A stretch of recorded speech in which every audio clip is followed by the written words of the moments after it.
Good afternoon, Western world.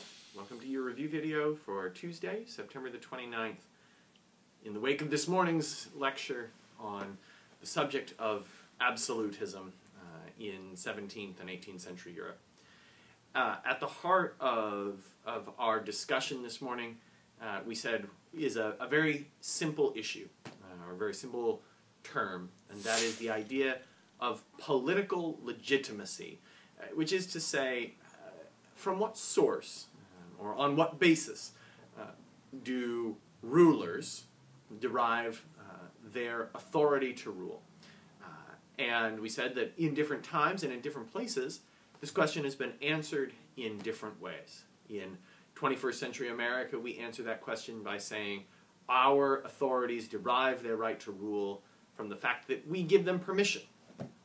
But in the 17th century, rulers, the monarchs of this age, believed that they derived their authority not from the people that they governed, but from God.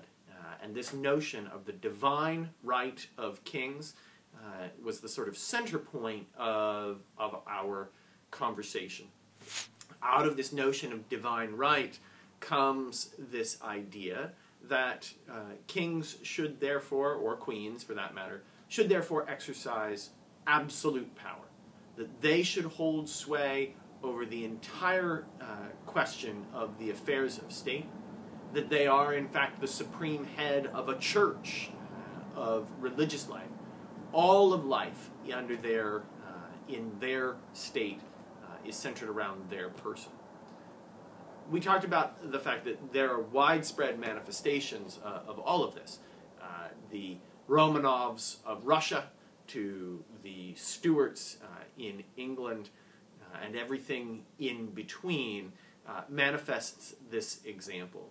We looked especially at the trajectory of the rule of the Stuarts from James I to Charles I through the English Civil War period and Oliver Cromwell to Charles II, James II, and the Glorious Revolution. And out of that we said England diverges from the larger trajectory of Western political thought as it develops a mixed monarchy in which king and parliament hold some manner of balanced power. This is an important distinction within English history. More typical, however, was the case of France and Louis XIV, the Sun King of the 17th century.